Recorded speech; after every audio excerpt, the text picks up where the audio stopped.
Bendiciones, hermanos, le damos las gracias al Señor por la oportunidad que nos concede el poder dirigirnos hacia ustedes. Vamos a discutir en esta hora la lección 7, que trata sobre el juicio divino sobre los filisteos por causa del arca. Y si me permiten, vamos a conectarnos aquí a la pantalla para buscar rápidamente el tema para que ustedes tengan una idea de lo que vamos a presentar. Y vamos a estar hablando sobre el juicio divino sobre los filisteos. Y el pensamiento central relata y señala lo siguiente. Dice: la reverencia ante la presencia majestuosa de Dios es indispensable para agradar al Señor.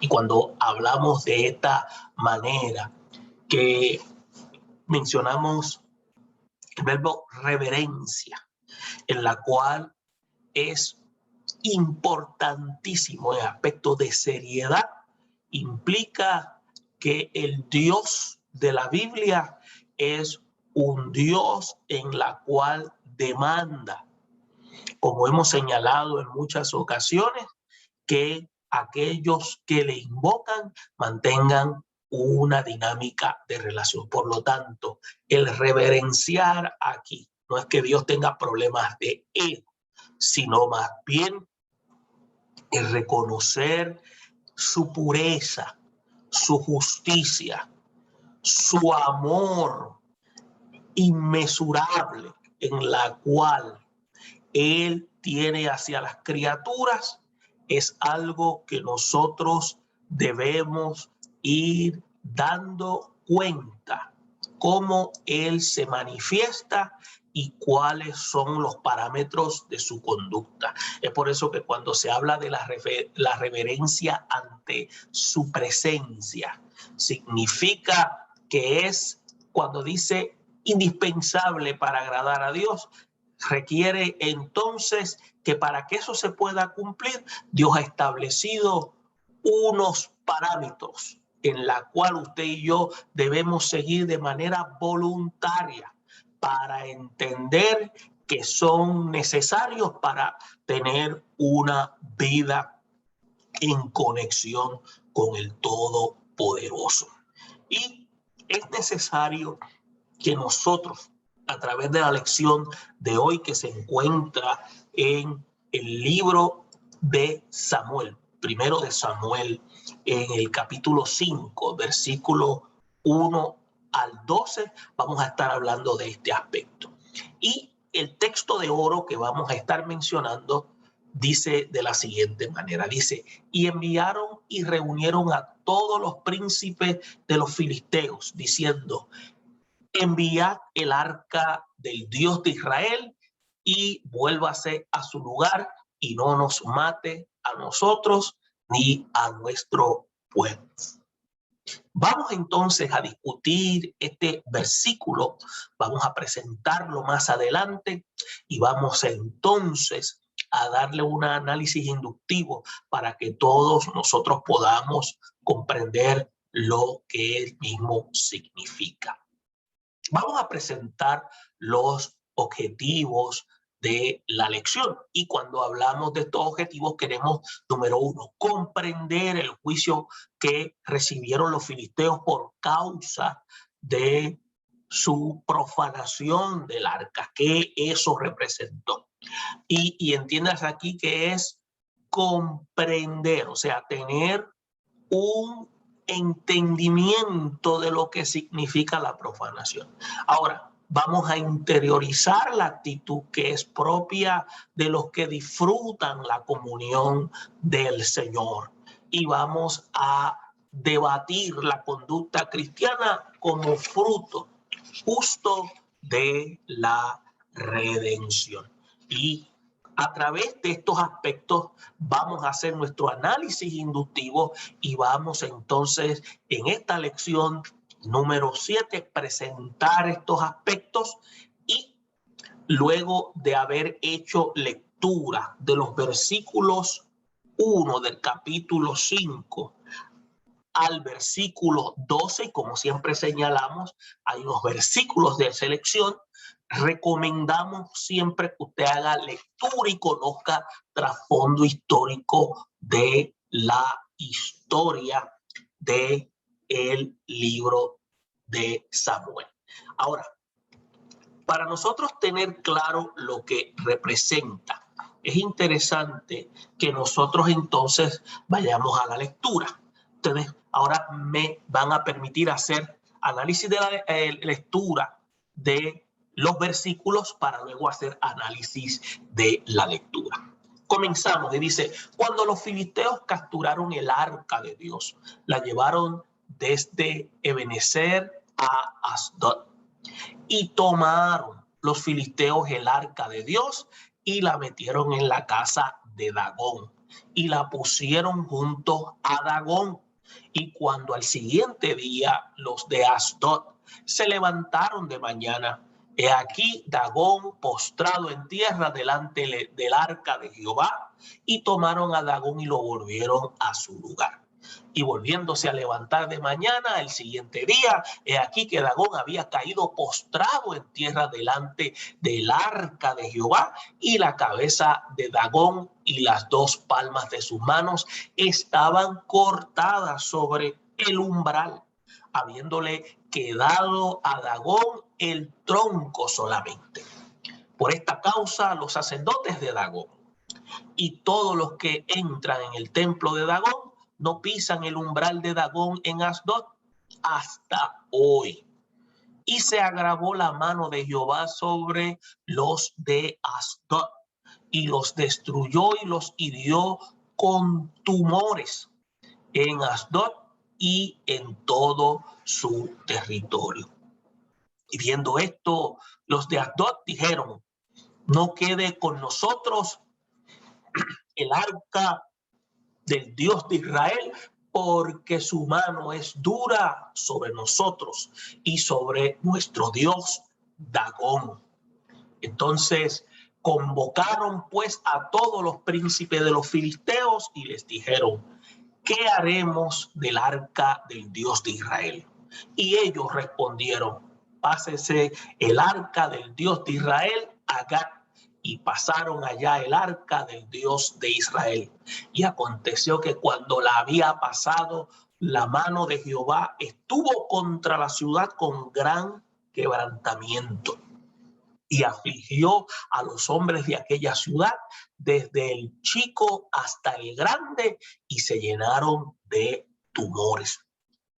Entonces enviaron el arca de Dios a Ecrón, y cuando el arca de Dios vino a Ecrón, los ecronitas dieron voces diciendo: han pasado a nosotros el arca del Dios de Israel para matarnos a nosotros y a nuestro pueblo. Y enviaron y reunieron a todos los príncipes de los filisteos, diciendo: enviad el arca del Dios de Israel y vuélvase a su lugar, y no nos mate a nosotros ni a nuestro pueblo, porque había consternación de muerte en toda la ciudad, y la mano de Dios se había agravado allí, y los que no morían eran heridos de tumores, y el clamor de la ciudad subía al cielo. Y ahí concluye entonces la lectura, y vamos a hacer ahora un análisis, y para que usted y yo tengamos lo que siempre señalamos, una idea de lo que vamos a presentar, vamos a indicar, como siempre señalamos, lo siguiente. Número uno, vamos a presentar cómo la presencia de Dios en el arca afrentó al Dios de los filisteos, y vamos también a ver el arca del pacto que causó enfermedad entre los enemigos del Dios de Israel, y vamos a ver cómo el juicio divino a causa del arca, hizo clamar con angustia a los enemigos, entiéndase en este caso a los filisteos. Estos tres aspectos vamos a tocarlos de manera detallada, por lo tanto es necesario que cada uno de nosotros, los maestros, podamos prestar atención de manera cuidadosa y podamos ver cómo entonces el Dios de las Sagradas Escrituras se manifiesta de tal forma para nosotros entonces poder ver cómo el Dios de Israel es un Dios que ha mantenido un acuerdo, un pacto, una alianza con un pueblo que él instituyó en el monte Horeb. Por lo tanto, ustedes como maestros, ustedes como estudiantes que nos siguen o miembros de congregación que nos escuchan a través del medio virtual, puedan tomar sus notas y puedan entonces prepararse para este análisis de carácter inductivo.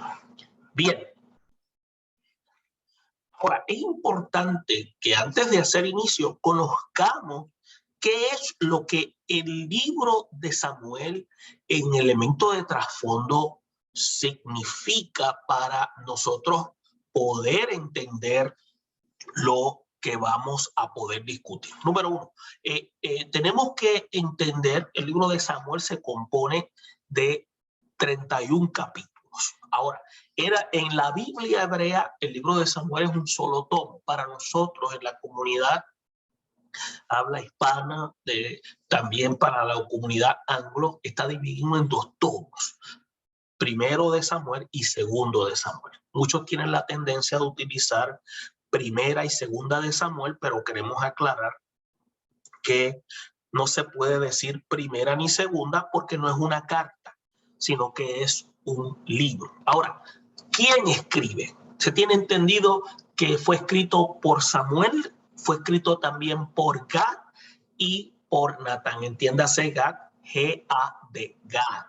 Y entonces fue escrito aproximadamente para el año 931 al 722 antes de Cristo, para que ustedes vean todo ese periodo de tiempo. Y fue escrito en las áreas de Ramá, fue escrito en la región de Mizpa y Jerusalén. Y en el trasfondo histórico de este libro podemos ver que nos cuenta con detalle los días finales de la teocracia y los primeros tiempos del reino de Israel. Entonces Israel rechaza a Jehová como su Dios y pidió rey como las otras naciones. Entonces el primer rey fue Saúl y fue un hombre de hermosa apariencia, fue un guerrero competente al principio, pero no era un hombre de devoción. Entonces, cuando Saúl muere, David, a quien Dios había escogido, lo instaló como rey. Entonces, estos libros cubren la vida de David junto con el relato de Samuel y el último periodo de los jueces. El género literario de este documento es de carácter histórico y análisis biográfico. Usted también va a encontrar en Primera de Samuel palabras clave como el arca de Jehová, en la cual está lo que se conoce el arca lo que se conoce como el pacto, términos como la expresión como el efod, que era un chaleco, el término juez, rey.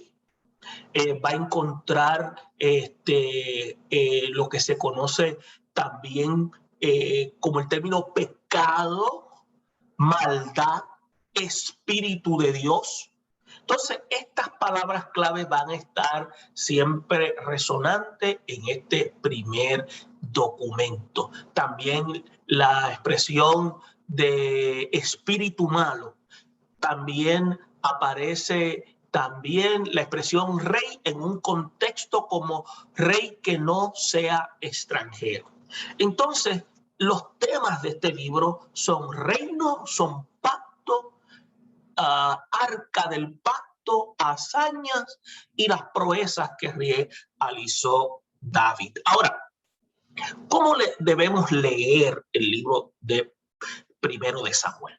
Pues los libros atribuidos a Samuel, hay muchos personajes llenos de vida que enfrentan situaciones similares a las nuestras. Escuche bien, cuando al experimentar sus tragedias y victorias, además de los que llamamos altibajos emocionales, nosotros aprendemos acerca de sí mismo y de la forma en que Dios desea actuar en nuestra vida. Ahora, el hilo que enlaza todos estos relatos, vamos a ver lo que se llama la fidelidad eterna de Dios con el pueblo de Israel.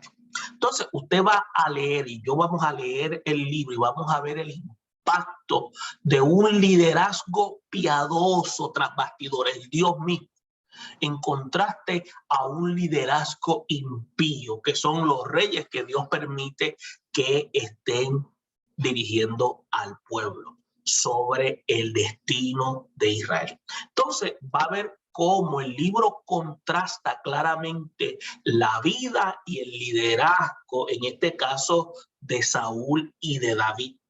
Vamos a ver a ambos, a Dios cómo los unge y los llevó a ambos a que pudieran hacer proezas. Sin embargo, ambos, tanto Saúl como David, fallaron e incurrieron en grandes pecados.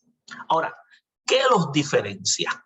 Saúl trató de esconder su pecado, mientras que David se arrepintió de manera sincera de su pecado. Entonces, esto indica que todos fallamos en la vida, pero esto no tiene que ser el final de la historia. ¿Estamos claros? Ahora, indica que podemos adoptar una actitud como la de David y volvernos a Dios en una actitud de arrepentimiento, o como Saúl y vivir bajo el temor de hombre y nunca enfrentar nuestro pecado de manera responsable. La pregunta que nos deberíamos plantear entonces es: ¿cuál es el camino que vamos nosotros a tomar? Y esto es indispensable para nuestra decisión, porque entonces, acuérdese, Dios nos ama, pero está en nosotros asumir y reconocer que somos responsables de nuestros actos para volver a entrar con Dios en esa alianza a través de reconocer nuestra condición, para que Él vuelva entonces a derramar su misericordia sobre nosotros. Hablando de esta manera básica de trasfondo, entonces vamos a entrar a la lectura y ya ustedes pueden tener una idea de cómo se inicia Primera de Samuel a manera de trasfondo, qué es lo que está pasando y qué es lo que va a ocurrir aquí ahora en el capítulo 5. Cuando estudiamos entonces este milagro portentoso en la escritura, somos confirmados, escuche bien, en que el juicio de Dios es un juicio que nosotros definimos como un juicio severo contra lo que es la idolatría. Es por eso que los pueblos paganos son dados a adorar ídolos y siempre pagan las consecuencias terribles por estos actos de idolatría. Y en verdad, el Dios de Israel es invisible y nuestra relación con Él es a través, escuche bien, de la fe. Y aquí, cuando señalo fe, me estoy refiriendo a una relación de intimidad. Entonces, la seguridad más grande que el pueblo de Israel tuvo en la historia fue contar con la presencia de Dios que estaba revelada en el arca del pacto. Pero cuando el pecado afectó la vida ministerial de Israel en días del sacerdote Elí, y esto es importante, abrió lo que se llama una brecha para que los enemigos de Dios usurparan el santuario, robaran el arca del pacto. Entonces comenzaron a existir lo que nosotros llamamos situaciones, problemas. Ahora, en este análisis que vamos a hacer, vamos a ver no solamente el Dios de los israelitas que hiere al Dios Dagón, sino que trajo enfermedades terribles a los enemigos de Israel. El Dios Dagón, que era un Dios discapacitado, que no tenía ningún tipo de poder. Y podemos ver lo evidente del juicio divino hacia los filisteos que anhelaron y quisieron despojarse de que la mano de Dios se moviera sobre ellos, porque estaban viendo cómo el Dios de Israel estaba manifestando su ira a través de ellos. Entonces, hubieron lo que podemos decir, hubo 3 ciudades filisteas. Y quiero decir algo de los filisteos. Los filisteos eran griegos. Ellos venían de Creta. Y los filisteos se mudan de Creta porque Creta eran una isla en la cual tendían a temblar mucho y buscaron terrenos más sólidos. Los filisteos eran personas que eran hábiles en el desarrollo de los metales. Por lo tanto, por eso es que usted va a ver más adelante, cuando ellos se enfrentan a los israelitas, ellos creían mucho en la batalla de paladines. Y entiéndase, la batalla de paladines era que ellos tenían un soldado, un guerrero poderoso, y invitaban a sus enemigos a que también ellos presentaran sus enemigos a un soldado poderoso para ellos enfrentar. Y si ellos ganaban, los demás se rendían.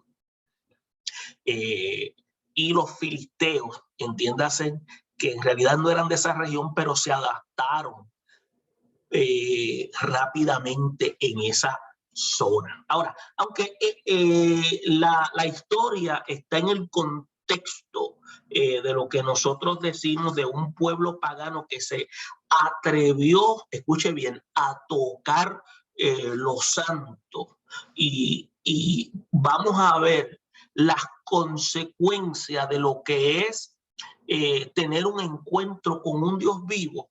Vamos a ver en esta lección cómo conocer bien y cómo debe ser el proceder de un cristiano con respecto a lo que es la presencia de Dios.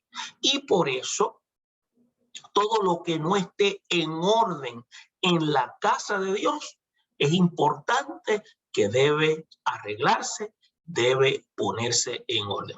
Ahora, debemos recordar que hizo falta la primera carta de Corintios para poner en orden lo que estaba desordenado en aquella iglesia una vez. Ahora, así también todavía nosotros tenemos que estar dispuestos a ser corregidos por la palabra del Señor, porque es necesario ser corregidos para poder andar en justicia, porque tenemos una tendencia a hacer siempre lo inapropiado, y a través de la corrección se nos conduce para hacer lo apropiado, y esa es la llamada de Dios. Ahora, habíamos mencionado que vamos a tocar dentro de los 3 puntos. Número 1, la presencia de Dios en el arca que afrentó al Dios de los filisteos.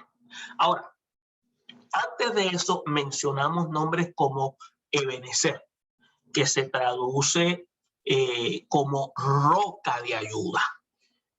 También escuchamos la traducción hasta aquí Dios nos ayudó. También transmite la idea de construir, denota también una cantería, una honda, una masa, un pedregoso, una pedrería, una peña, un peso. Ahora, Dagón también es un nombre que mencionamos. Dagón era una deidad pagana, filistea, y se traduce como un pez dios y tiene el sentido de retorcerse moviendo por la acción vibradora de la cola. Ahora, vamos a ver aquí a través de este análisis qué es lo que está pasando entre los versículos 1 al 3. Aunque comenzamos a ver ya a manera de trasfondo, vamos a empezar a entender cuál es la problemática aquí. Miren, en el capítulo 5 demuestra de una manera clara que nadie puede enfrentar al Dios Todopoderoso. Es por eso que el versículo 1 tiene lo que se llama un contexto muy triste. Y entonces ahí es donde se ve que los filisteos pelearon contra Israel en días del sacerdote Elí y se llevaron con ellos el arca del pacto. Y ellos pensaban que se habían llevado un gran botín. Y no existe nada en cuanto a pérdidas para el pueblo de Israel que supere el hecho de perder. Escuche bien, el problema no era en sí que se habían llevado, era que se habían llevado la presencia del Dios Todopoderoso. Entonces, recordemos que las últimas palabras de la esposa de Finés antes de morir fueron: traspasadas es la gloria de Israel. En relación a la captura del arca por parte de los filisteos en el capítulo 4 de Primera de Samuel, específicamente en el versículo 21. Entonces, ¿qué sucede? Asdod era una de las 5 ciudades filisteas en aquellos días y estaba ubicada como a una especie de unos 4 kilómetros del mar Mediterráneo. Entonces, ¿qué sucede? Los cristianos tenemos que tener una actitud de lo que se llama una especie de celo. Y entiéndase celo aquí, un sentido de lo que es exclusividad ante lo santo y un sentido de favor de la presencia del Señor. Por lo tanto, vamos a notar en las Escrituras en el Nuevo Testamento que el apóstol Pablo exhorta a no contristar al Espíritu Santo con el cual nosotros fuimos sellados para el día de la redención, como le dijo a los de la iglesia de Éfeso en el capítulo 4, versículo 30. Ahora, en el versículo 2 dice que los filisteos pusieron el arca del pacto en el templo de su Dios. Entonces, los hijos de Israel, o para mejor dicho, para los hijos de Israel y para el nombre del Señor, eso es un acto de lo que se conoce como profanación. Ahora, para los filisteos, poner el arca del pacto, miren esto, a los pies de Dagón, lo que significaba era lo siguiente: significaba que Dagón había tenido la victoria sobre Israel. Entonces, nosotros debemos recordar lo que se dice en Isaías 48:11. O sea, Dios promete no permitir que su nombre, ¿qué pasa?, sea amancillado. O sea, ni dar jamás su gloria a otro. Es por eso que la palabra nos indica También en la carta a los Corintios, el capítulo 10, en los versículos 19 al 21, que un ídolo no es nada en el mundo, pero que la adoración a ídolos es inspirada por los demonios y constituye un culto a ellos. Por eso nuestra actitud debe ser huir de la idolatría, como expresa el versículo 14. Es por eso que en el versículo 3 aparece el primer testimonio del poder de Dios sobre los enemigos filisteos, porque le quisieron decir: aquí te estamos trayendo el botín, Dagón, de la victoria que acabamos de tener. Entonces, al levantarse por la mañana, los de Asdod comprobaron que el dios Dagón había caído postrado en tierra delante del arca, como evidencia de los ídolos que no tienen poder. Y los adoradores de Dagón tuvieron que tomarlo y volverlo en su lugar. Es para que ustedes vean lo discapacitado que estaba Dagón. Entonces, para que ustedes vean cómo el Señor trabaja siempre con sus enemigos para dar la victoria a su pueblo. O sea, tenemos que entender, tenemos que recordar, tenemos que integrar que fue también una noche que el Mar Rojo fue abierto para que el pueblo redimido pasara, mientras el ejército de Faraón era ahogado en las mismas aguas. También el mismo poder divino que abrió el Jordán es el mismo que derribó a Dagón en esta ocasión, para demostrar que el poder lo tiene el gran yo soy. Es por eso que la conducta de los que servimos a Dios debe ser constantemente de reverencia, acorde a la gracia que ha sido impartido, porque nosotros debemos entender de que Dios es el único que es soberano. Ahora, el milagro de juicio contra los filisteos idólatras continuó el tercer día de haber llevado ellos el arca del pacto. Ahora, tenemos que ver la connotación de este juicio y vamos a aprender aquí lo siguiente. En el versículo 4 se revela otra manifestación de manera divina contra el dios Dagón.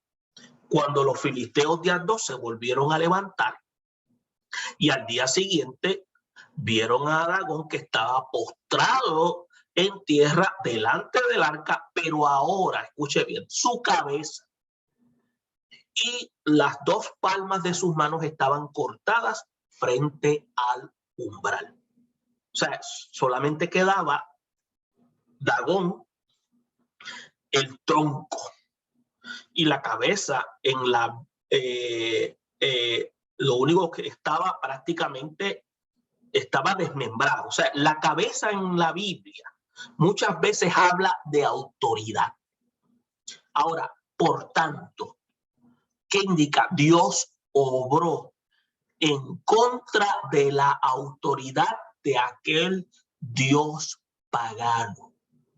Cuando vemos sus manos cortadas, recordamos y vemos sus manos que están prácticamente sin obrar.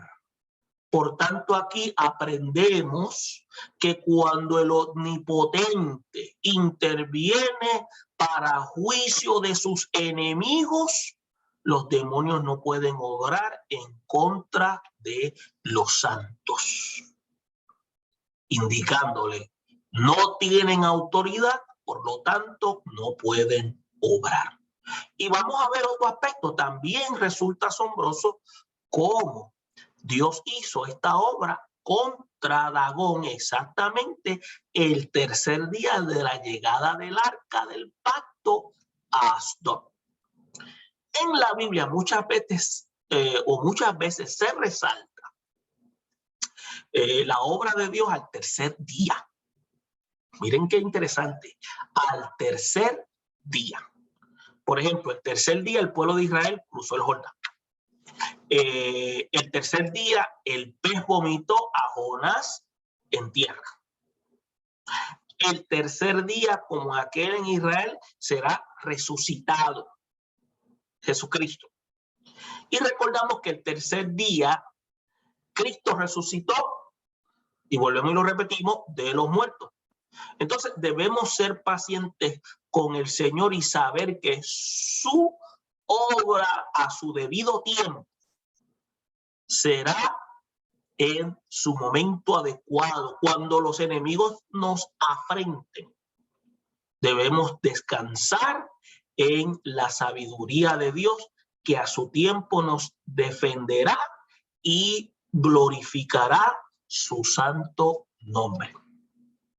En el versículo 5, usted va a observar que nos muestra un ángulo de la idolatría al que podemos llamar superstición. Escuche bien.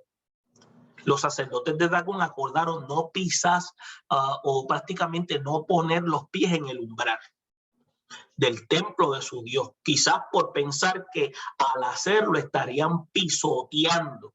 Miren la mentalidad que posiblemente tendrían, pisoteando el espíritu de su Dios. Ahora, siempre la religión pone al hombre en temor. Eso es un fenómeno. Pero los cristianos estamos firmes en la libertad con que Cristo nos hizo libres. Por eso es que nosotros andamos en la libertad gloriosa de los hijos de Dios y no estamos sujetos a yugos de la religión. Entonces, tenemos gratitud a Dios por habernos libertado de religiones, por habernos libertado de todo aspecto de superstición, porque ahora a través de Cristo andamos en esa seguridad. Otro aspecto que mencionamos en este análisis fue que vamos a ver cómo el arca del pacto causó enfermedad entre los enemigos del Señor.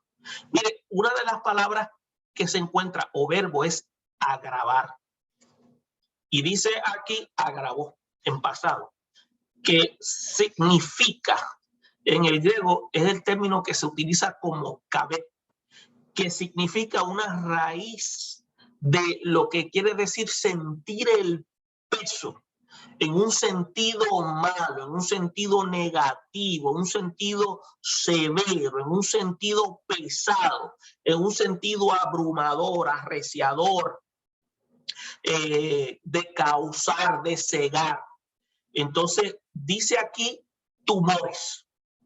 Y este sustantivo que viene en el hebreo, que significa ofel, es lo que también es como una especie de montículo, una especie de fortaleza. Viene de una raíz que significa hinchar, estar eufórico. Ahora, es una condición bastante incómoda. Entonces, mientras Dagón pierde sus manos por juicio divino, la mano de Dios se agravó sobre los enemigos en Asdod. Entonces, usted va a notar en el versículo 6 que se deja claro que Dios hizo un milagro también en el contexto de los que vivían en ese lugar. Entonces, la idolatría es un pecado que es de muerte, porque rebaja la demanda de adoración divina a dar pleitesía a un objeto que es inerte. Por eso es que se hizo un señalamiento anteriormente, porque se adoran demonios. Entonces, algunos escépticos atribuyen la caída de Dagón a una especie de accidente, pero ahora Dios hace algo que quita ese argumento, y es que vemos que el poder de la mano de Dios es manifestada aquí. Y es bueno recordar que esa mano fuerte de Dios se extendió también anteriormente ante el faraón para traer crisis en Egipto, y el término crisis entiéndase juicio. Entonces, la mano del Señor que se extendió sobre los adversarios representó también lo que nosotros definimos como furor contra el pecado, y esto es un indicador de la soberanía de Dios ante aquellos que se oponen ante su soberanía.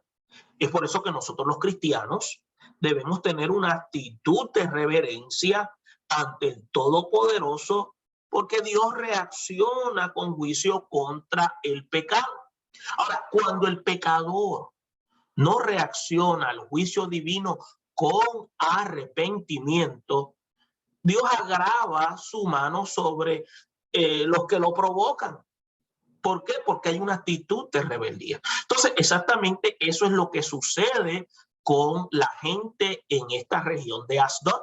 Como consecuencia fueron destruidos y se llenaron de lo que nosotros llamamos tumores, de unas hinchazones.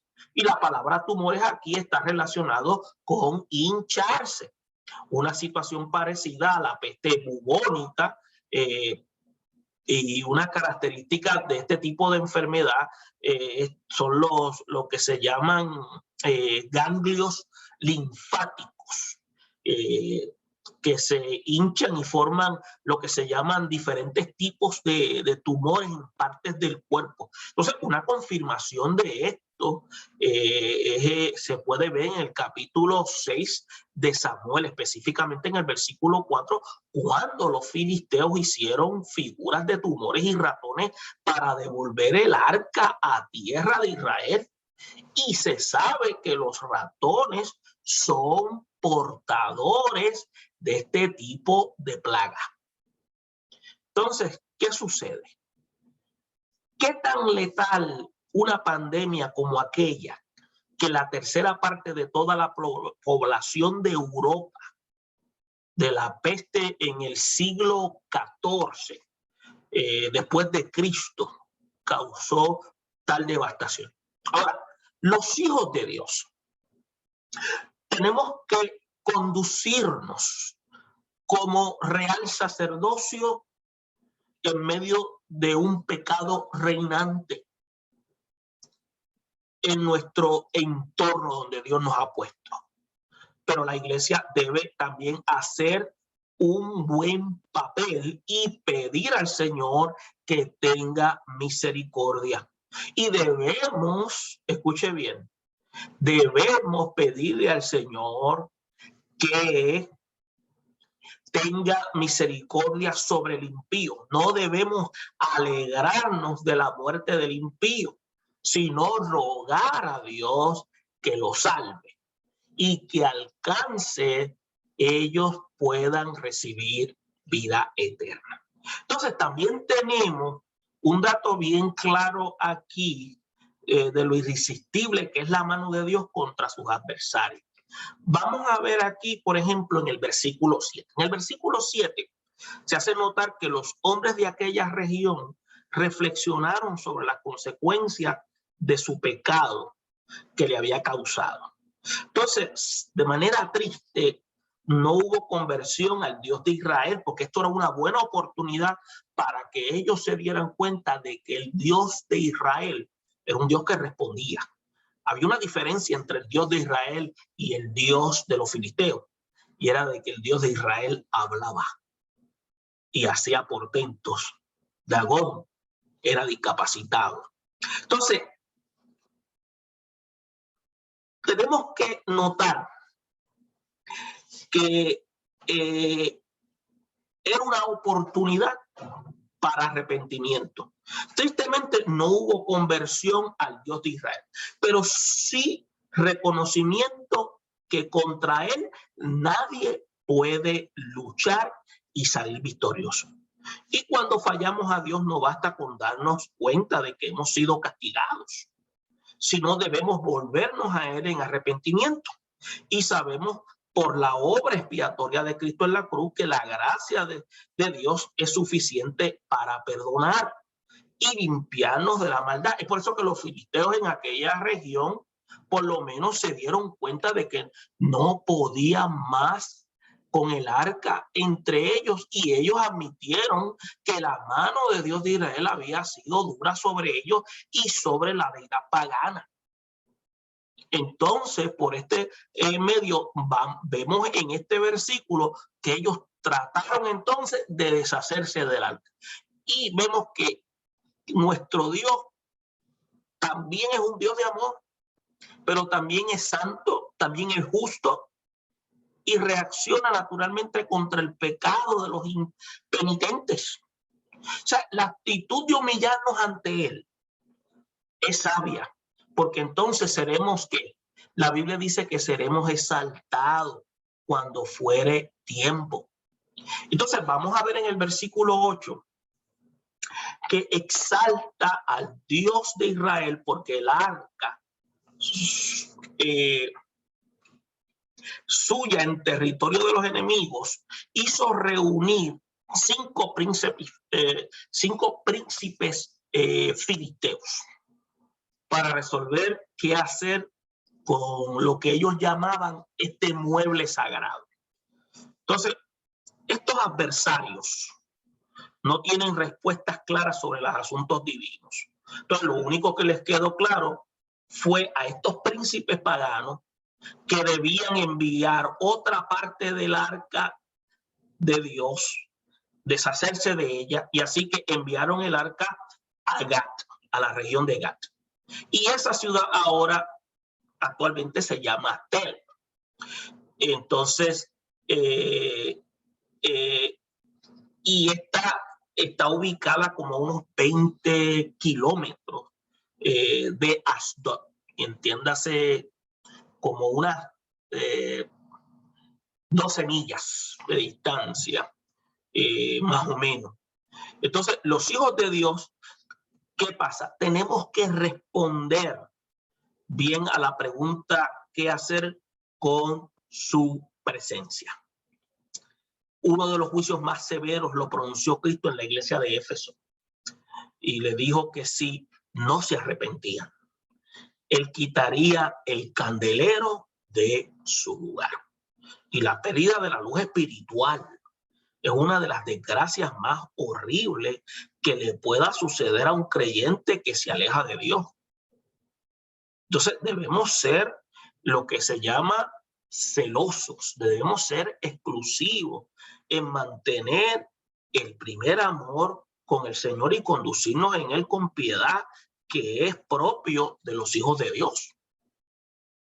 Y es importante eso. Otro aspecto que encontramos en la lectura son palabras como consternación, que significa confusión, levantamiento, aflicción, alboroto, significa también angustia, destrozo, significa también pánico, turbación, y viene de la palabra hebrea mehumá, que estos son los significados que se traen a nuestro idioma para que nosotros podamos ver el contenido que tiene esto al punto donde esto se manifestaba en la vida de aquello.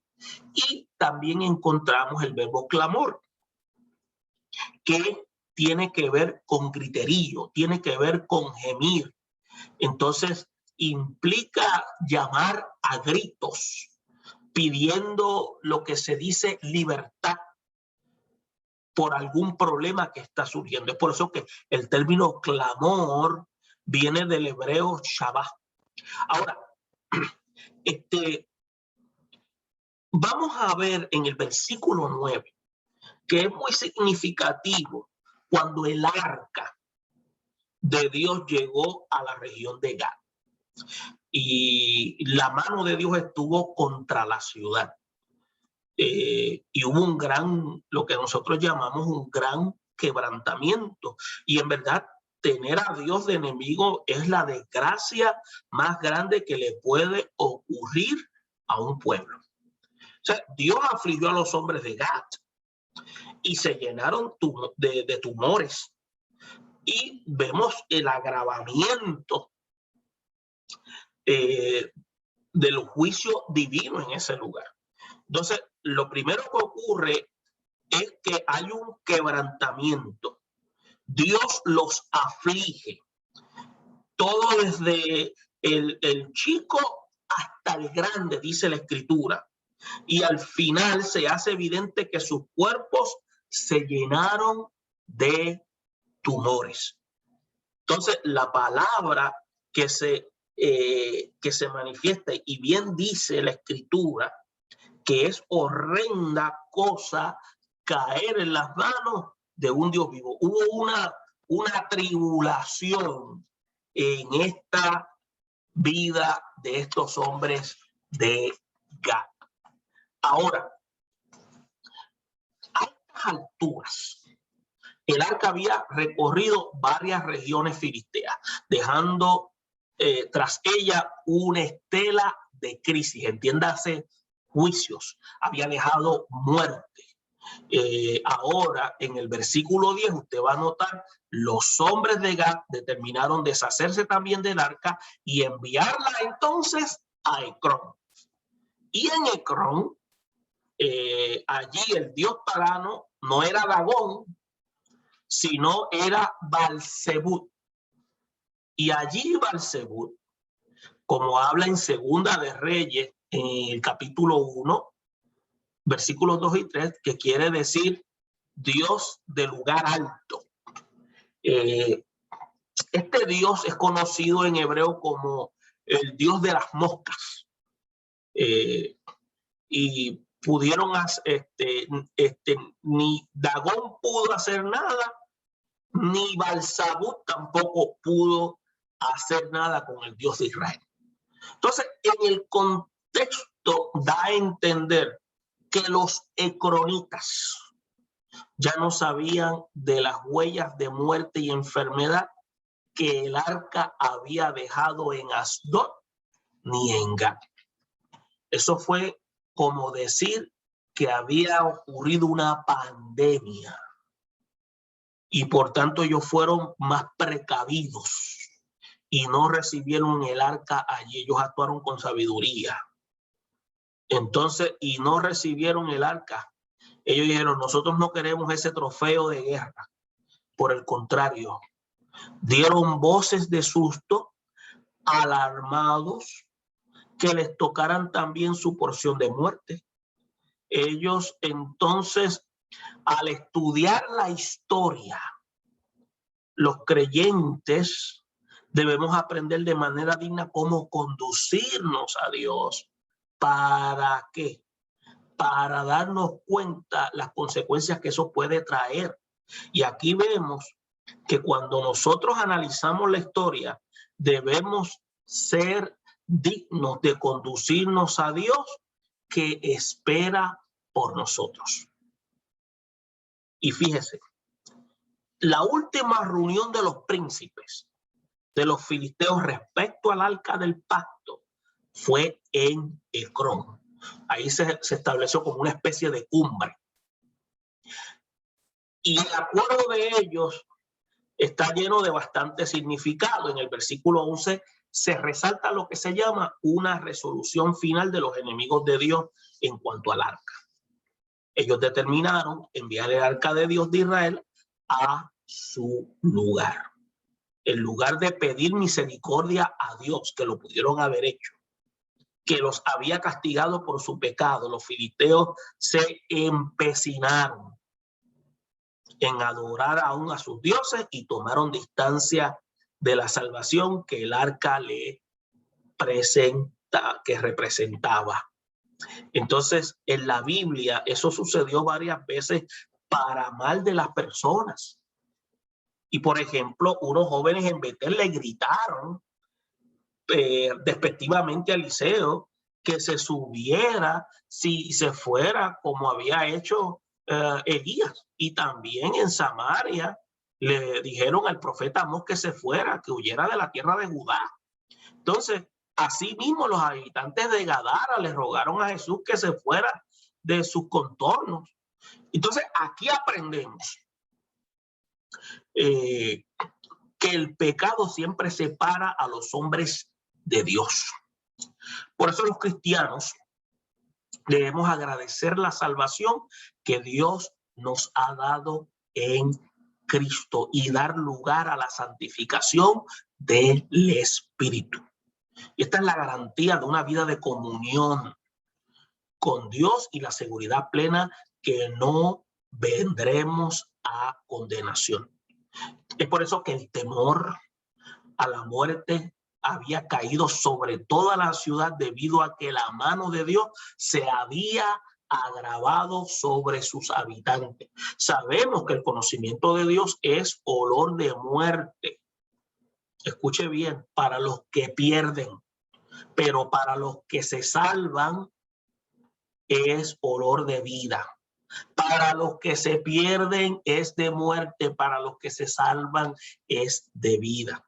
Es por eso que en el Nuevo Testamento se advierte a los cristianos que si pecaren voluntariamente después de haber recibido el conocimiento de la verdad, lo que resta es una horrenda expectación de juicio y hervor de fuego que ha de devorar los adversarios si no han de arrepentirse. Así que como hijos de Dios tenemos una gran responsabilidad de un acuerdo al regalo de la vida eterna que se nos ha dado en Cristo, porque se nos ha otorgado el regalo de la salvación y tenemos nosotros que cuidarlo con temor y temblor.